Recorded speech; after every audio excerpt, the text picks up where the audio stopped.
고철로 중국 뺨 때린 똑똑한 대한민국. 여기는 갈라파고스 제도. 314척의 중국 불법 어선단이 갑자기 전부 주랭랑을 쳤습니다. 그것도 단 이틀 만에 말이죠. 무엇이 이들을 이렇게 당황하게 만들었을까요?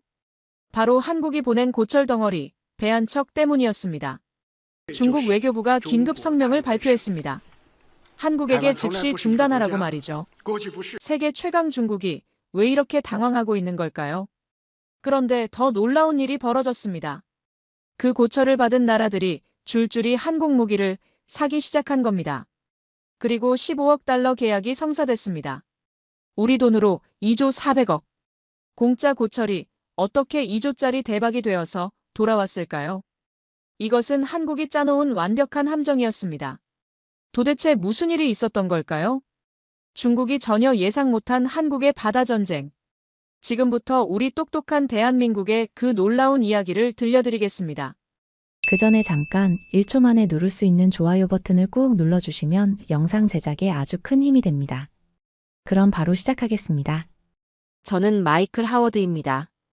영국 해군 정보참모로 30년간 복무했고 포클랜드 전쟁과 걸프전 작전 분석을 직접 담당했습니다. 현재 런던 국제해양안보전략센터 수석 분석가로 나토 19개국 해군 전략을 자문하고 있어요. 제가 분석한 해전과 해양 분쟁이 200건이 넘습니다. 노르웨이 해군의 잠수함 작전부터 그리스 해군의 에게해 순찰 작전까지 모든 걸 분석해왔어요. 하지만 최근 남태평양에서 벌어진 일은 제 30년 경력을 완전히 뒤흔들어 놓았어요. 한국이라는 나라가 해전 역사를 다시 쓰고 있었거든요. 사건의 발단은 이상한 정보 하나였습니다. 갈라파고스 제도 근처에서 활개치던 중국 어선 314척이 이틀 만에 전부 사라진 겁니다. 위성 추적 데이터를 보고도 믿기지 않았어요. 그 거대한 불법 어선단이 흔적도 없이 철수했다니까요. 제가 근무하는 센터에서는 즉시 긴급회의가 소집됐습니다. 나토 해군 정보 담당자들이 모여서 이 이상한 현상을 분석하기 시작했어요. 프랑스 해군 정보국장 장 피에르 뒤봉 제독은 고개를 갸우뚱했습니다. 중국 어선들이 이렇게 갑자기 철수한 적이 없다고 했어요. 독일 해군 분석관 한스 밀러 박사도 마찬가지였습니다. 위성 데이터를 아무리 봐도 이해할 수 없다고 했어요. 도대체 무슨 일이 벌어진 건지 긴급 분석에 들어갔습니다. 그리고 놀라운 사실을 발견했어요. 한국이 보낸 퇴역 군함 한 척이 그 해역에 있었다는 겁니다. 처음엔 우연의 일치라고 생각했죠. 한국 같은 작은 나라가 중국 어선단을 몰아낼 수 있을 리 없다고 생각했거든요. 하지만 더 파보니 이건 우연이 아니었어요. 한국은 단순히 배만 보낸 게 아니었습니다. 최신형 화력 통제 시스템과 전투정보 체계까지 완벽하게 탑재된 실전용 군함을 넘긴 거였어요. 심지어 한국 해군 특수부대 출신 교관들이 직접 가서 3개월간 실전 훈련을 시켰더군요. 저는 즉시 한국 해군의 움직임을 추적하기 시작했습니다. 한국 국방부에서 발표한 자료들을 모두 수집했어요. 한국이 페루에 기증한 울산급 고속함의 재원을 분석했습니다. 길이 102m, 배수량 1200톤급의 이 함정은 결코 만만한 상대가 아니었어요. 하푼 대한미사일 8발과 76mm 함포까지 탑재하고 있었습니다. 더 놀라운 건 한국이 이 함정을 현대화시켜서 넘겼다는 사실이었어요. 레이더 시스템을 최신형으로 교체하고 통신 장비도 나토 규격에 맞췄습니다. 전투관리 체계까지 한국 해군이 실제 사용하는 것과 동일한 수준이었어요. 이때 저는 소름이 돋았습니다. 이건 무기 지원이 아니라 완벽한 군사 작전이었거든요. 한국이 조용히 바다의 게임 룰을 바꾸고 있었던 겁니다. 제가 영국 국방부에 근무할 때도 이런 사례는 본 적이 없어요. 보통은 무기를 팔고 돈을 받거나 아니면 정치적 조건을 다는 게 일반적이죠.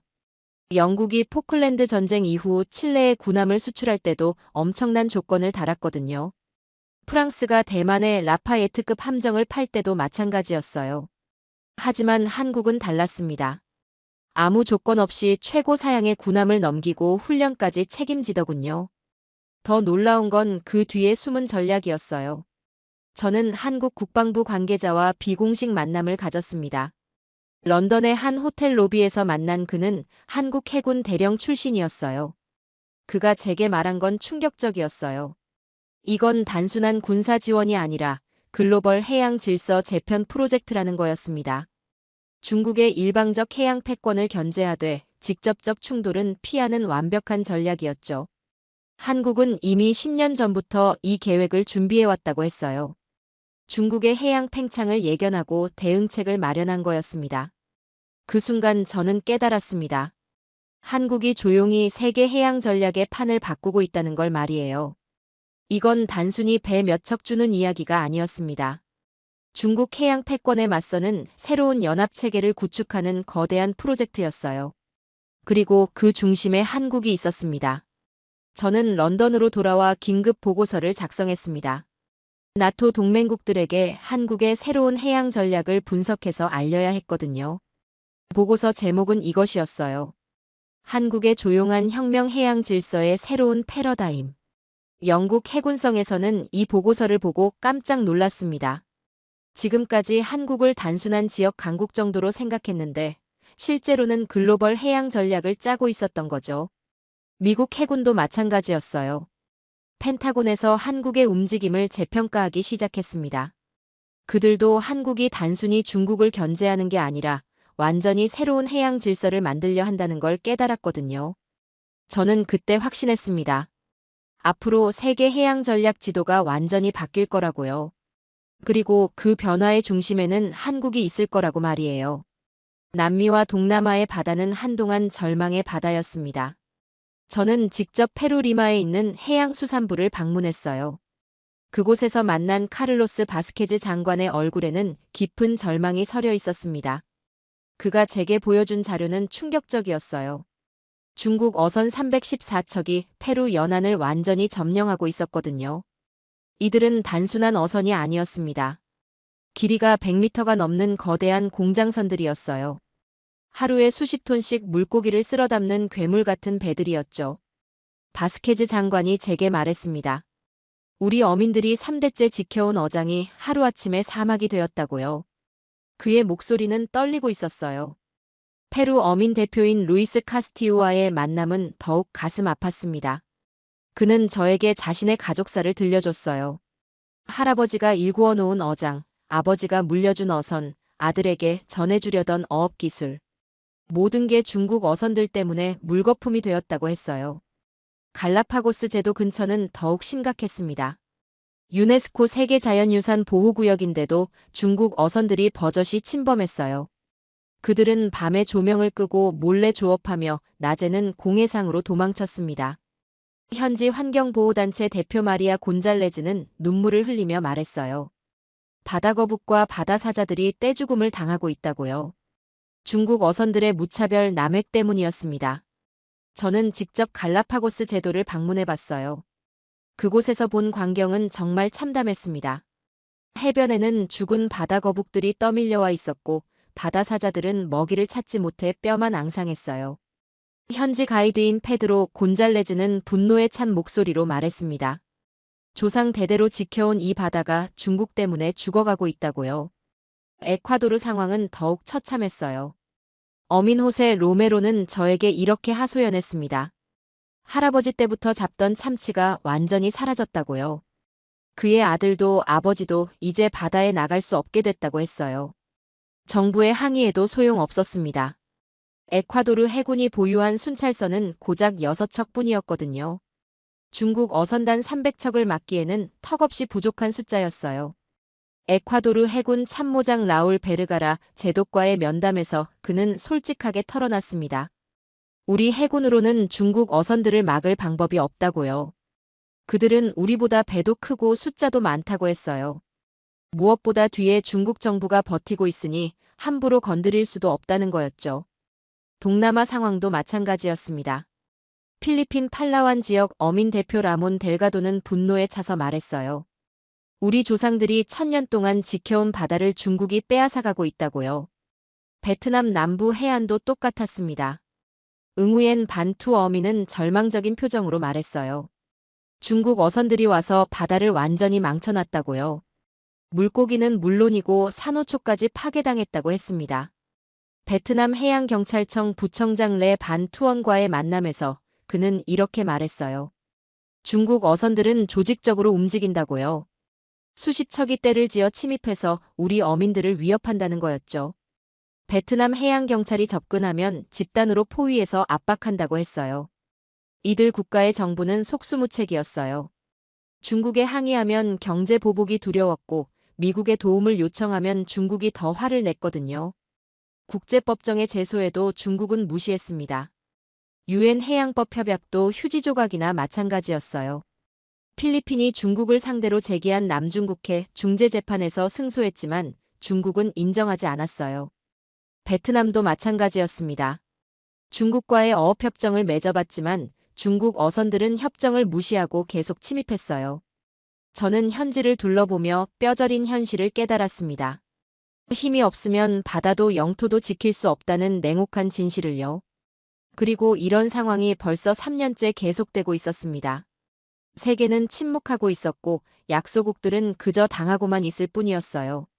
중국 어선들의 불법 조업 방식은 정말 악랄했습니다.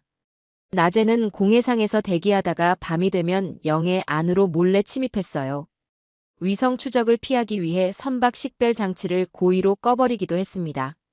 현지 해양경찰이 접근하면 바로 공해상으로 도망쳤죠. 국경선 근처에서 줄다리기 하는 형태였어요. 하지만 중국 어선들은 숫자가 압도적이었습니다. 한 척을 쫓아내면 10척이 다른 곳에서 침입했거든요. 현지 정부로서는 막을 방법이 없었어요. 더욱 교활한 건 중국 어선들의 조직적 움직임이었습니다. 이들은 단순한 어민이 아니라 중군사 조직 같았어요. 통일된 지휘체계 아래 움직이고 있었거든요. 한 지역에서 문제가 생기면 즉시 다른 어선들에게 연락이 가서 집단으로 대응했어요. 현지 어민들은 이런 조직력을 당해낼 수 없었습니다. 저는 그때 깊이 생각했습니다. 이 문제를 해결하려면 근본적인 힘의 균형이 바뀌어야 한다고요. 하지만 작은 나라들이 중국에 맞설 방법은 없어 보였어요. 그런데 그 해답을 한국이 제시하고 있었던 겁니다. 저는 페루에서 만난 한 현지 어민의 말이 지금도 기억납니다. 그는 저에게 이렇게 말했어요. 우리는 바다에서 태어나 바다에서 살았는데 이제 바다가 우리를 버렸다고요. 그의 눈에는 절망과 분노가 동시에 서려 있었습니다. 3대째 이어온 어업을 포기해야 할 상황이었거든요. 중국 어선들이 모든 걸 쓸어가 버렸으니까요. 그런데 2023년 5월 작고 조용한 변화가 시작됐습니다. 한국 정부에서 예상치 못한 발표가 나왔어요. 퇴역 예정인 울산급 고속함 3척을 남미 국가들의 무상으로 기증한다는 내용이었습니다. 전 세계 언론은 크게 주목하지 않았어요. 그냥 한국이 선심 쓰는 정도로 생각했죠. 하지만 저는 뭔가 이상하다고 느꼈습니다. 울산급 고속함은 결코 고철이 아니었거든요. 1980년대에 건조된 이 배들은 여전히 현역으로 충분했어요. 현대적 레이더 시스템과 대함 미사일까지 탑재한 실전급 군함이었습니다. 왜 한국이 이런 귀중한 자산을 공짜로 주는 걸까요? 저는 곧바로 한국 정부 관계자들을 접촉했습니다. 그리고 놀라운 사실을 알게 됐어요. 이게 단순한 기증이 아니라는 걸 말이죠. 한국은 이 군함들을 완전히 현대화시켜서 넘기고 있었습니다. 낡은 장비는 모두 최신형으로 교체했어요. 화력 통제 시스템은 한국 해군이 현재 사용하는 것과 동일한 수준이었습니다. 통신 장비도 나토 규격에 맞춰 업그레이드 됐고요. 심지어 대함 미사일까지 새 것으로 교체해줬어요. 이건 그냥 배를 주는 게 아니라 완전한 전투 시스템을 통째로 이전하는 거였습니다. 한국 국방과학연구소에서 개발한 최신 전투관리 체계까지 탑재했어요. 이 시스템은 한국 해군의 차세대 함정에 들어가는 것과 동일한 사양이었습니다. 레이더와 소나 화력 통제 시스템이 완벽하게 연동되는 통합 전투 체계였어요. 더 놀라운 건 그 다음이었어요. 한국에서 해군 교관단을 파견한다는 소식이 들려왔습니다. 그것도 특수전 전문가들로 구성된 최고 수준의 팀이었어요. 이들은 단순히 조함법만 가르치는 게 아니었습니다. 실전 작전 술기부터 전투 상황 대응법까지 모든 걸 교육한다는 계획이었어요. 교관단을 이끄는 김대영 대령은 한국 해군에서도 손꼽히는 실전 전문가였습니다. 서해 교전에서 북한 고속정을 격침시킨 경험이 있었고, 동해에서는 러시아 함정과의 대치 상황을 해결한 베테랑이었어요. 그 밑에는 각 분야 최고 전문가들이 포진해 있었습니다. 레이더 운용 전문가 이철수 소령 화력 통제 시스템 전문가 박민수 중령 전술 기동 전문가 정태호 소령 등이었어요. 저는 그때 깨달았습니다. 한국이 정말 진심이라는 걸 말이죠. 이건 단순한 외교적 제스처가 아니라 본격적인 전략적 파트너십을 제안하는 거였어요. 첫 번째 배가 페루에 도착했을 때 저는 직접 현장에 가봤습니다. 리마 항구에서 본 그 군함은 정말 인상적이었어요. 겉보기엔 오래된 배 같았지만 내부는 완전히 달랐습니다. 최신형 전투 시스템이 빼곡히 들어차 있었어요. 한국 기술진들이 몇 달간 작업한 결과였죠. 함교에는 최신형 다기능 레이더가 설치되어 있었고 작전실에는 대형 디스플레이와 컴퓨터 시스템들이 가득했어요. 무기 체계실에는 하푼 대한미사일 발사대와 함포 통제 장치가 완벽하게 정비되어 있었습니다. 페루 해군 관계자들은 감탄을 금치 못했습니다. 이런 수준의 장비를 공짜로 받아본 적이 없다고 했어요. 페루 해군 작전사령관 에두아르도 몬테로 제독은 저에게 이렇게 말했습니다. 한국이 준 이 함정은 페루 해군 역사상 가장 현대적인 전투함이라고요. 심지어 페루가 보유한 다른 함정들보다도 훨씬 뛰어난 성능이라고 했어요. 하지만 진짜 놀라운 건 그 다음에 벌어졌습니다. 한국 교관진이 도착한 거였어요. 이들은 페루 해군 병사들을 상대로 집중 훈련을 시작했습니다. 3개월간 진행된 이 훈련은 정말 특별했어요. 단순히 배 조종법만 가르치는 게 아니라 실전 상황을 가정한 시나리오 훈련까지 포함됐거든요. 한국 교관들의 전문성은 정말 인상적이었습니다. 이들은 실제로 서해와 동해에서 수많은 실전 경험을 쌓은 베테랑들이었어요. 그들이 가르치는 건 교과서에 나오는 이론이 아니라 생생한 실전 노하우였습니다. 저는 직접 훈련 과정을 참관할 기회가 있었어요. 한국 교관들은 정말 철저했습니다. 기본적인 항해술부터 시작해서 복잡한 전술 기동까지 모든 걸 가르쳤어요. 특히 인상적이었던 건 중국 어선 대응 전술이었습니다. 한국 교관들은 중국 어선들의 행동 패턴을 완벽히 파악하고 있었어요. 그들이 어떻게 움직이고 어떻게 도망치는지, 어떤 약점이 있는지 모든 걸 알고 있었습니다. 이런 정보를 바탕으로 한 대응 전술은 정말 효과적이었어요. 김대영 대령이 페루 병사들에게 가르쳐준 전술은 매우 구체적이었습니다. 중국 어선들이 주로 사용하는 회피 기동 패턴과 그에 대한 대응법, 어선들 간의 통신 방식과 이를 차단하는 방법, 집단 포위 전술에 대한 돌파법 등이었어요. 페루 병사들도 처음엔 의구심을 갖고 있었습니다. 정말 중국 어선들을 막을 수 있을까 하는 의심이었죠. 하지만 훈련이 진행될수록 그들의 자신감이 높아졌어요. 한국 교관들이 가르쳐준 방법이 정말 효과적이라는 걸 깨달았거든요. 훈련 막바지에는 실제 상황을 가정한 모의 훈련도 실시했습니다. 중국 어선단이 침입했다고 가정하고 대응하는 시나리오였어요. 페루 병사들의 대응은 완벽했습니다. 한국 교관들도 만족해했어요. 이제 정말 실전에 투입해도 될 수준이라고 했습니다. 저는 이 모든 과정을 지켜보며 한국의 진정성을 느꼈어요. 정말 페루를 도우려는 순수한 마음이 있었던 거죠. 물론 의심의 눈초리도 존재했습니다. 현지 언론은 한국의 영향력 확대 시도라며 경계했고, 내부 회의론자들은 고철 군함으로 뭘 할 수 있겠나며 비웃었습니다. 저 역시 한때 그렇게 생각했어요. 훈련 한 번 받은 병사들이 제대로 작전할 수 있을까 하고요. 하지만 한국은 그 모든 비웃음을 무시한 채 묵묵히 작전 매뉴얼과 훈련 계획을 실행해 갔습니다. 페루 내부에서는 격렬한 논란이 벌어졌어요. 야당 의원들은 한국에 너무 의존하는 것 아니냐며 정부를 비판했습니다. 특히 좌파 정치인들은 이것이 신제국주의적 발상이라고 주장했어요. 한국이 페루를 자신들의 영향권 안에 두려는 것 아니냐는 의혹이었죠. 페루 국회에서는 연일 격론이 벌어졌습니다. 야당 대표 마르코 아기라르 의원은 정부를 강하게 비판했어요. 한국과의 군사협력이 페루의 주권을 해친다고 주장했습니다. 중국과의 관계가 악화되면 경제적 타격이 너무 클 거라고 경고했어요. 반면 여당 의원들은 한국과의 협력을 적극 지지했습니다. 여당 대표 루이스 가르시아 의원은 이렇게 반박했어요. 페루의 바다를 지키는 게 주권 침해냐고 물었습니다. 오히려 중국 어선들이 페루 영해를 침범하는 게 주권 침해라고 맞섰어요. 언론도 마찬가지였습니다. 페루 최대 일간지 엘 코메르시오는 사설에서 우려를 표명했어요. 공짜 점심은 없다며 한국이 나중에 대가를 요구할 것이라고 경고했습니다. 반면 또 다른 일간지 라 레푸블리카는 한국을 지지했어요. 페루가 자주적으로 바다를 지킬 수 있게 도와주는 한국에 감사해야 한다고 주장했습니다. 심지어 현지 어민조차 의견이 갈렸어요. 일부는 중국 눈치 보지 말고 확실히 대응하자는 입장이었지만 다른 일부는 중국과의 마찰을 우려했습니다. 중국이 페루 최대 교역국이었거든요. 만약 중국이 경제 보복에 나선다면 어민들도 타격을 받을 수밖에 없었어요. 페루 어민연합회 회장 페드로 벨테스는 고민이 깊었습니다. 그는 저에게 이렇게 털어놨어요.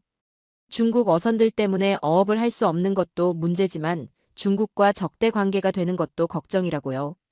페루 수산물의 30%가 중국으로 수출되고 있었거든요. 저는 이런 복잡한 상황을 지켜보며 한국의 진정한 의도가 궁금했습니다. 정말 순수한 선의로 도움을 주는 건지 아니면 숨은 목적이 있는 건지 말이에요. 중국의 반응도 예상대로였습니다. 중국 외교부는 즉시 한국에 항해 성명을 보냈어요. 지역 안정을 해치는 행위라며 즉각 중단을 요구했습니다. 중국 외교부 대변인 마오닝은 정례 브리핑에서 강하게 비난했어요. 한국이 남미 지역의 평화와 안정을 해치고 있다고 주장했습니다. 특정 국가가 지역 갈등을 부추기는 행위는 용납할 수 없다고 경고했어요. 중국 국영 언론들도 일제히 한국을 비난하기 시작했어요. 환구시보는 한국이 미국의 앞잡이 역할을 한다고 맹비난했습니다. 인민일보는 더 노골적이었어요. 한국이 지역 패권 야욕을 드러내고 있다고 주장했죠. 신화통신은 한국의 군함 기증이 지역 군비 경쟁을 부추긴다고 보도했습니다. 하지만 한국 정부의 반응은 의외였습니다. 아무 말도 하지 않았거든요. 중국의 항의에 대해 공식 답변조차 내놓지 않았어요. 그냥 조용히 계획대로 진행할 뿐이었습니다. 한국 외교부는 기자들의 질문에도 노코멘트로 일관했어요. 한국 국방부도 마찬가지였습니다. 이런 한국의 태도가 오히려 더 큰 파장을 일으켰어요. 외교가에서는 한국의 진짜 의도를 두고 갑론을박이 벌어졌습니다. 어떤 이들은 한국이 확신을 갖고 있다는 증거라고 해석했어요. 반면 다른 이들은 한국이 너무 성급하게 나서는 것 아니냐며 우려했습니다. 미국의 반응도 흥미로웠어요. 공개적으로는 중립을 지켰지만 비공식적으로는 한국을 지지하는 분위기였습니다. 미국 국무부 고위 관계자는 익명을 조건으로 이렇게 말했어요. 한국이 약소국의 해양 주권을 돕는 것은 긍정적이라고요. 저는 이 시점에서 한국 국방부 관계자와 비공식 만남을 가졌어요. 그에게 솔직하게 물어봤습니다. 중국의 압박이 두렵지 않으냐고요. 그의 대답은 간단했습니다. 우리는 옳은 일을 하고 있다. 그것만으로 충분하다고 했어요. 그 순간 저는 뭔가 특별한 걸 느꼈습니다. 한국이 정말 확신을 갖고 움직이고 있다는 걸 말이에요. 현지에서는 갈등이 점점 심해졌습니다. 페루 정부 내부에서도 의견이 엇갈렸어요. 외무부는 중국과의 관계를 우려했지만 국방부는 한국과의 협력을 적극 지지했습니다. 외무장관 구스타보 메사 콰드라는 신중론을 폈어요. 중국과의 경제 관계가 너무 중요하다며 성급한 결정을 경계했습니다. 반면 국방장관 호르에 차베스는 강경 입장을 보였어요. 페루의 영토 주권을 지키는 게 최우선이라며 한국과의 협력을 적극 추진해야 한다고 주장했습니다. 결국 대통령이 직접 나서서 결정을 내려야 할 상황이 됐어요. 페루 국민들 사이에서도 여론이 갈렸습니다. 젊은 세대는 중국에 맞서야 한다고 주장했어요. 우리 바다를 우리가 지키는 게 당연하다는 입장이었죠. 하지만 나이든 세대는 신중론을 폈습니다. 중국과 맞서서 얻을 게 있느냐는 걱정이었어요. 경제적 타격을 감수하면서까지 중국과 싸울 필요가 있느냐는 거였죠. 그리고 마침내 첫 번째 작은 기적이 일어났습니다. 2023년 8월 15일 새벽 5시였어요. 갈라파고스 제도 근처에 중국 어선 50여 척이 나타났습니다. 평소와 다름없는 불법 침입이었죠. 하지만 이번에는 달랐어요. 한국이 기증한 군함포스 1호가 그 해역에서 대기하고 있었거든요. 페루 해군 병사들이 한국 교관들에게 받은 훈련을 실전에 적용할 첫 번째 기회였습니다. 저는 이 상황을 실시간으로 추적했어요. 위성 데이터와 현지 통신을 통해서 말이죠. 포스 1호의 대응은 정말 전문적이었습니다. 한국 교관들이 가르쳐준 대로 정확히 따랐어요. 먼저 무선으로 경고방송을 실시했습니다. 여기는 페루 해군이다. 즉시 영해에서 벗어나라고요. 중국 어선들은 처음엔 무시했어요. 늘 하던 대로 시간 끌기에 들어갔습니다. 하지만 포스 1호는 달랐어요. 경고를 무시하자 즉시 근접 기동에 들어갔습니다. 중국 어선단 한복판으로 과감하게 진입한 거예요. 이건 정말 위험한 행동이었습니다. 자칫하면 충돌이 일어날 수도 있었거든요. 하지만 페루 병사들은 침착했어요. 한국 교관들이 수없이 반복해서 가르쳐준 훈련 그대로 했습니다. 정확한 속도와 거리를 유지하며 압박했어요. 포스 1호의 함장인 카를로스 펠리페 중령은 한국 교관들이 가르쳐준 전술을 완벽하게 구사했습니다. 중국 어선들 사이를 지그재그로 기동하며 위압감을 조성했어요. 동시에 한 포를 중국 어선들 쪽으로 돌려 무언의 압박을 가했습니다. 중국 어선들은 당황하기 시작했어요. 지금까지 이런 전문적인 대응을 받아본 적이 없었거든요. 페루 해군의 무선 통신도 달랐습니다. 예전처럼 단순한 경고가 아니라 구체적이고 단호한 명령이었어요.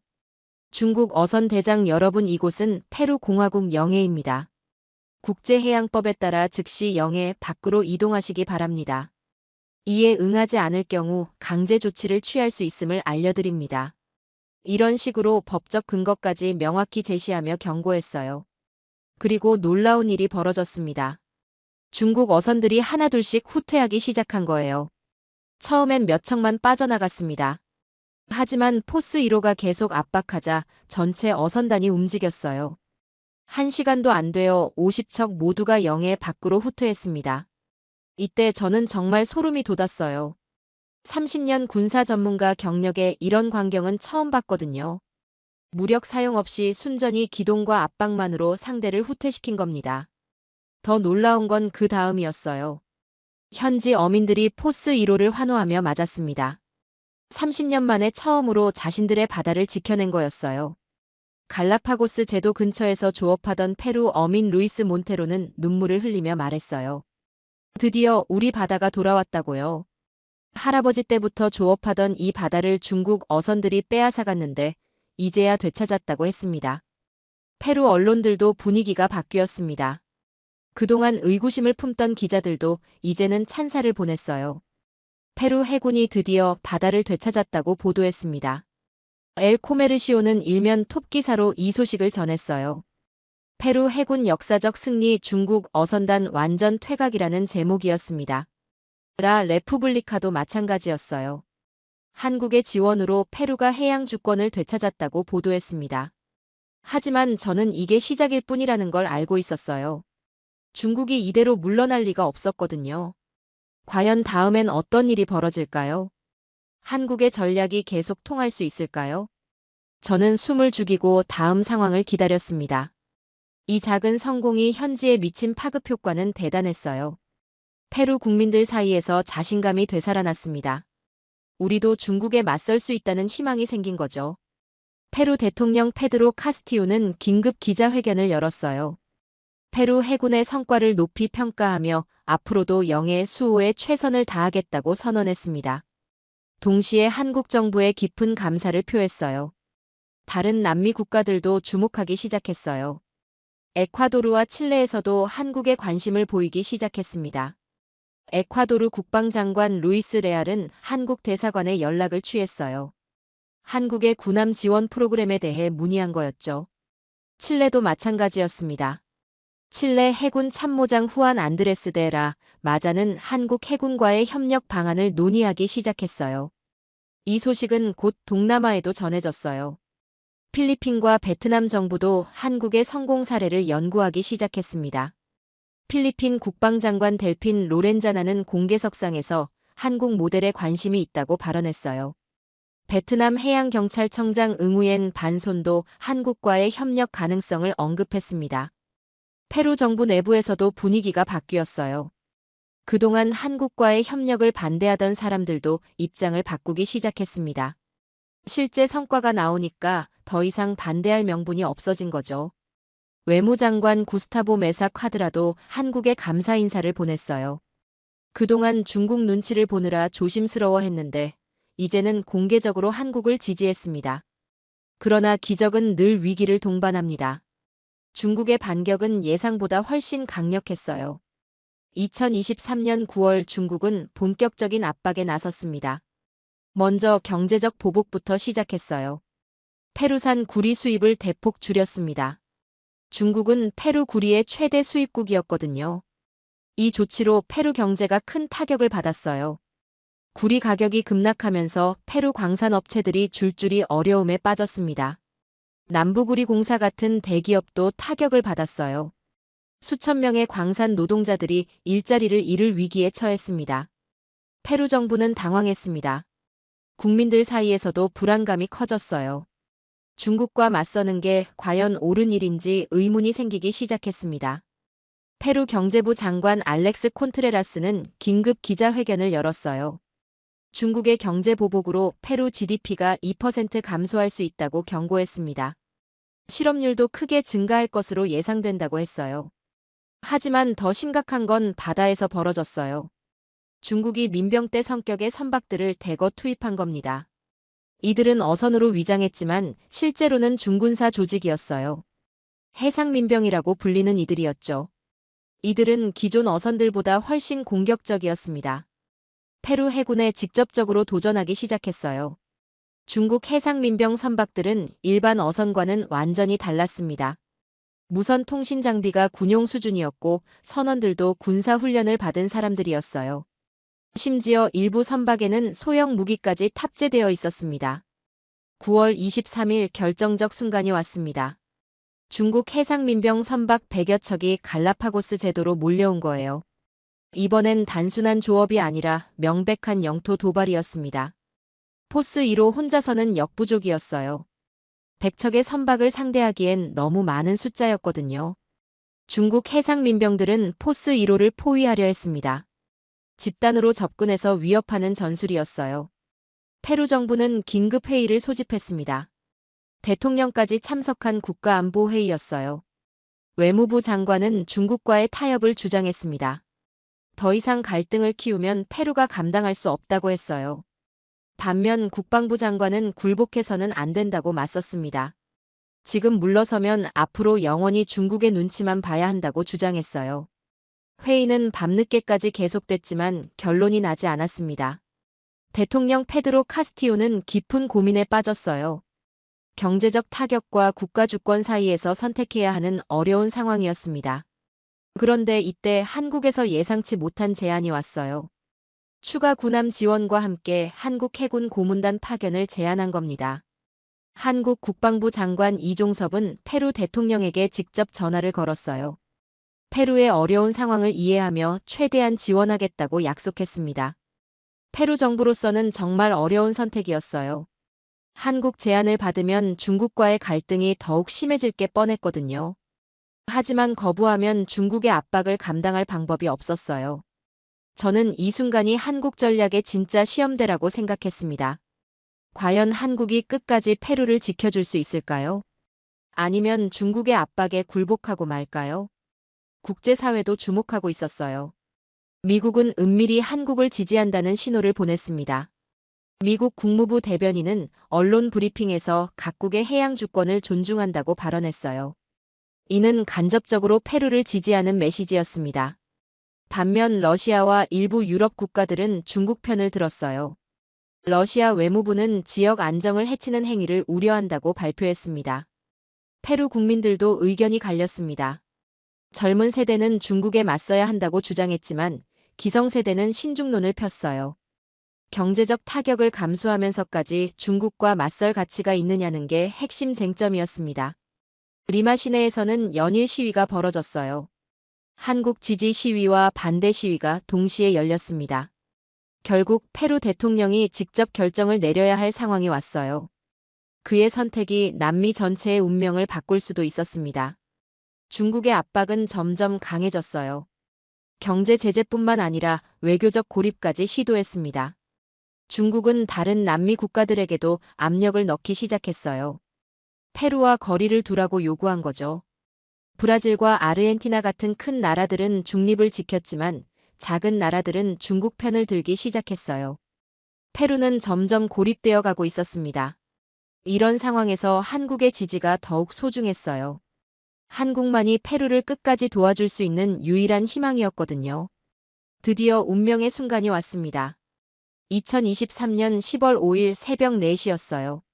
중국 해상민병 선박 200여 척이 갈라파고스 제도를 향해 몰려왔습니다. 이번에는 정말 대규모 도발이었어요. 하지만 이번엔 페루도 준비가 되어 있었습니다. 한국이 추가로 지원한 군함 2척이 도착해 있었거든요. 포스 2호와 포스 3호였어요. 그리고 한국 해군 고문단도 현장에 와 있었습니다. 이들은 페루 해군과 완벽한 작전을 준비했어요. 한국 해군 고문단장 김대영 대령은 페루 해군 참모들과 긴밀히 협의했습니다. 중국 해상민병의 전술을 분석하고 최적의 대응 방안을 수립했어요. 3척의 함정이 각각 다른 역할을 맡기로 했습니다. 새벽 5시 작전이 시작됐습니다. 3척의 한국산 군함이 완벽한 대형을 이루며 중국 선박단에 접근했어요. 이번에는 단순한 경고가 아니었습니다. 체계적이고 전문적인 해상 작전이었어요. 포스 1호가 중앙에서 지휘함 역할을 했습니다. 포스 2호와 3호는 양옆에서 협공 태세를 갖췄어요. 한국 교관들이 가르쳐준 대로 완벽한 삼각 편대였습니다. 중국 선박들은 당황했어요. 이런 전문적인 대응은 예상하지 못했거든요. 페루 해군의 무선 경고도 이번엔 달랐습니다. 전문적이고 단호한 어조였어요. 여기는 페루 해군 작전사령부다 즉시 영해에서 철수하라고 명령했습니다. 동시에 국제법 위반 행위임을 명확히 지적했어요. 중국 선박들은 처음엔 무시하려 했어요. 하지만 페루 함정들의 움직임을 보고 분위기가 심상치 않다는 걸 깨달았습니다. 3척의 함정이 완벽한 조화를 이루며 압박해오고 있었거든요. 그때 놀라운 일이 벌어졌어요. 포스 1호에서 경고 사격을 실시한 겁니다. 물론 공중으로 쏜 경고 사격이었지만 그 의미는 분명했어요. 더 이상은 경고로 끝나지 않는다는 메시지였습니다. 76mm 함포에서 발사된 포탄이 하늘로 날아갔어요. 엄청난 포성이 바다를 가득 메웠습니다. 중국 선박들은 즉시 후퇴하기 시작했어요. 하지만 페루 함정들은 추격을 멈추지 않았습니다. 영해 경계선까지 완전히 밀어냈어요. 이 과정에서 단 한 번의 충돌도 없었습니다. 완벽하게 통제된 작전이었어요. 2시간 만에 중국 선박 200여 척이 모두 철수했습니다. 이때 저는 정말 감동했어요. 이건 단순한 해상 작전이 아니라 완벽한 전략적 승리였거든요. 페루 국민들의 반응은 폭발적이었어요. 리마 시내에서 자발적인 축하 집회가 열렸습니다. 30년 만에 처음으로 중국에 맞서 승리한 거였거든요. 시민들은 태극기와 페루 국기를 함께 들고 거리로 나왔어요. 한국에 대한 감사 구호를 외쳤습니다. 페루 대통령은 긴급 국민 담화를 발표했어요. 페루는 더 이상 어떤 나라의 괴롭힘도 당하지 않을 것이라고 선언했습니다. 한국과의 우정을 더욱 강화하겠다고 약속했어요. 국제사회의 반응도 뜨거웠어요. 미국은 즉시 페루를 지지한다고 발표했습니다. 브라질과 아르헨티나도 페루의 승리를 축하했어요. 하지만 가장 놀라운 건 그 이후에 벌어진 일이었습니다. 에콰도르와 칠레에서 연이어 한국의 군함 지원을 요청한 거예요. 콜롬비아와 브라질도 한국과의 해군 협력을 타진하기 시작했습니다. 동남아에서도 마찬가지였어요. 필리핀 정부가 공식적으로 한국의 군사 협력을 제안했습니다. 베트남도 한국산 군함 도입을 검토하기 시작했어요. 그런데 정말 놀라운 건 따로 있었습니다. 페루 정부가 한국에 정식으로 군함 구매 의사를 밝힌 거예요. 이번엔 기증이 아니라 정당한 대가를 치르고 사겠다는 제안이었습니다. 한국의 전략이 완벽하게 성공한 순간이었어요. 저는 이 모든 과정을 지켜보며 한국의 해안에 감탄했습니다. 처음에는 고철 군함을 공짜로 주는 것처럼 보였지만 실제로는 거대한 마케팅 전략이었던 거죠. 무료 체험을 통해 제품의 우수성을 입증하고 고객의 신뢰를 얻어서 유료 고객으로 전환시킨 겁니다. 이런 접근법은 정말 혁신적이었어요. 기존 무기 수출국들과는 완전히 다른 방식이었거든요. 그 이후의 변화는 정말 극적이었습니다. 한국의 조용한 해양 전략이 글로벌 게임 체인저가 된 거예요. 2023년 말부터 한국에는 세계 각국에서 문의가 쏟아졌습니다. 페루의 성공 사례가 전 세계에 알려지면서 한국산 군함에 대한 관심이 폭발한 거였어요. 가장 먼저 움직인 건 동남아 국가들이었습니다. 필리핀이 한국에 공식적으로 군함 구매를 제안했어요. 필리핀 국방장관 델핀 로렌자나는 한국 대사관을 직접 방문했습니다. 페루 모델을 필리핀에도 적용하고 싶다고 요청했어요. 베트남도 한국과의 해군 협력 협정을 체결했습니다. 베트남 국방부 차관 응우옌치 비는 하노이에서 한국 국방부 대표단과 회담을 가졌어요. 한국산 함정 도입과 함께 기술 이전까지 논의했습니다. 말레이시아와 인도네시아도 한국산 함정 도입을 검토하기 시작했어요. 말레이시아 해군 참모장 모하메드 이무란 제독은 한국을 직접 방문했습니다. 한국의 조선소를 둘러보며 기술력에 감탄했다고 했어요. 남미에서는 더욱 적극적이었습니다. 에콰도르가 한국에 5억 달러 규모의 함정 구매 계약을 제안했어요. 에콰도르 국방장관 루이스 레알은 한국 방문 당시 이렇게 말했습니다. 페루의 성공을 보고 우리도 한국과 파트너십을 맺고 싶다고요. 칠레도 7억 달러 상당의 해군 현대화 사업을 한국과 논의하기 시작했습니다. 칠레는 이미 강력한 해군을 보유하고 있었지만 한국의 기술력에 관심을 보였어요. 심지어 브라질까지도 한국과의 해군 기술 협력에 관심을 보였어요.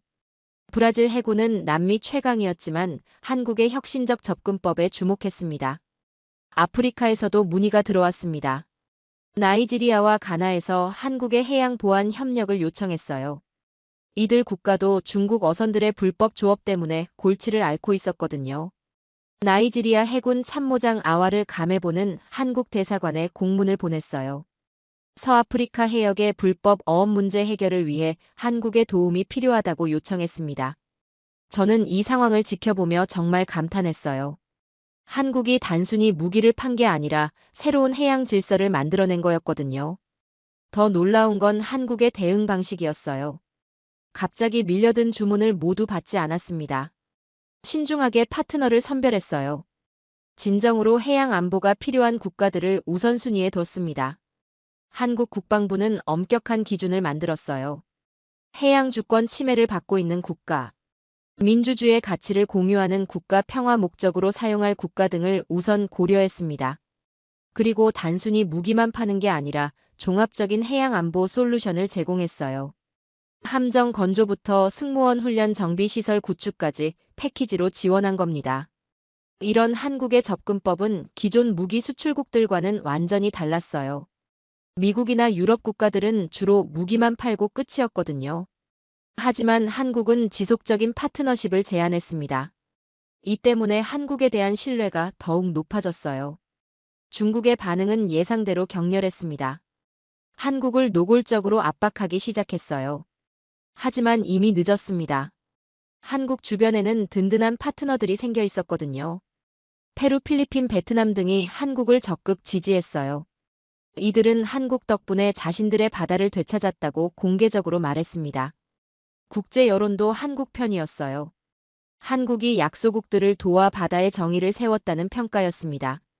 저는 이 모든 과정을 지켜보며 한국의 전략적 해안에 감탄했어요. 처음에는 고철 군함 몇 척을 주는 것처럼 보였지만 실제로는 글로벌 해양 질서를 바꾸는 거대한 프로젝트였던 거죠. 한국은 이 과정에서 막대한 경제적 이익도 얻었어요. 2024년 한 해 동안 한국의 함정 수출액이 전년 대비 300% 증가했습니다. 15억 달러가 넘는 계약이 성사됐어요. 하지만 더 중요한 건 한국이 얻은 국제적 위상이었습니다. 한국은 이제 단순한 무기 수출국이 아니라 해양 안보의 파트너로 인정받게 됐어요. 작은 나라들의 든든한 후원자가 된 거죠. 저는 확신합니다. 한국이 보여준 이 전략은 앞으로도 계속 효과를 발휘할 거라고요. 중국의 일방적 해양 패권 시대는 이제 끝났습니다.